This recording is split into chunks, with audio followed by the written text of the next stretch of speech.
আসসালামু আলাইকুম। আমি ডক্টর সানজিদা হক, জেনারেল ও ল্যাপারোস্কোপিক সার্জন হিসেবে আছি ইউনিকা হসপিটালে। চলে এলো রমজান মাস, রহমত ও বরকতের মাস। অনেকেই প্রশ্ন করে থাকেন, রোজা রেখে কি অপারেশন করা যাবে? বিশেষ করে ডায়াবেটিক রোগীদের জন্য এটা বিশেষ গুরুত্বপূর্ণ। আজ আমরা জানব রমজানে ল্যাপারোস্কোপিক সার্জারির প্রয়োজনীয়তা ও ডায়াবেটিক রোগীদের জন্য বিশেষ দিক নির্দেশনা। রোজা রেখে কি আসলেও সার্জারি সম্ভব?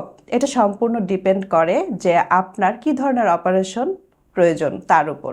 যদি কোনো অপারেশন ইমার্জেন্সি লাইফ সেভিং হয় এবং রোজা রাখলে আপনার জীবনের ঝুঁকি থাকে, তাহলে অবশ্যই রোজা ভেঙে ফেলা উচিত। রোজার মাসে তাহলে কি আমরা সার্জারি করব?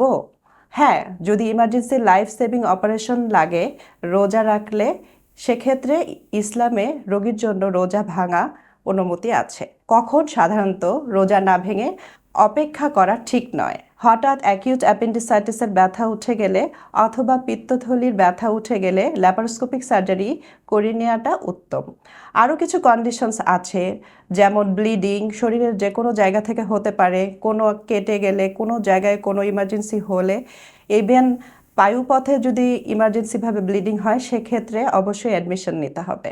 এছাড়া আরও কিছু প্রবলেম আছে, যেমন কোলন ক্যান্সার, রেকটাল ক্যান্সার, এগুলো হয়ে যখন গাট অবস্ট্রাকশন হয়ে যায় তো সেটাও ইমার্জেন্সি। পিত্তথলির পাথর আছে কিন্তু কোনো রকম সিমটমস নেই, সেক্ষেত্রে রোজার সময় আপনাদের একটি হেলদি ব্যালেন্স ডায়েট মেনটেন করা অবশ্যই জরুরি। আর কি সার্জারি আপনার ইমার্জেন্সি হতে পারে? ডায়াবেটিক পেশেন্টদের সাধারণত পুজ পড়া, পানি পড়া, অ্যাবসেস যেটাকে বলে, এটা হতে পারে। সেক্ষেত্রে অবশ্যই একজন ডায়াবেটিক্স বিশেষজ্ঞর পরামর্শে ইনসুলিন গ্রহণ করতে হবে। যারা ইনসুলিন নিচ্ছেন তারা কখন, সেহরি, ইফতারে কোন সময়টুকু, কতটুকু, কিভাবে নেবেন সেগুলো বিশেষজ্ঞ পরামর্শে অবশ্যই জেনে নেবেন।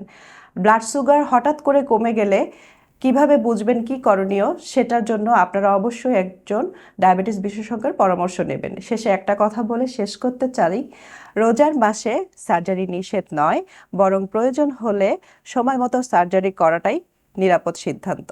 আপনারা সবাই ভালো থাকুন, সুস্থ থাকুন। ধন্যবাদ।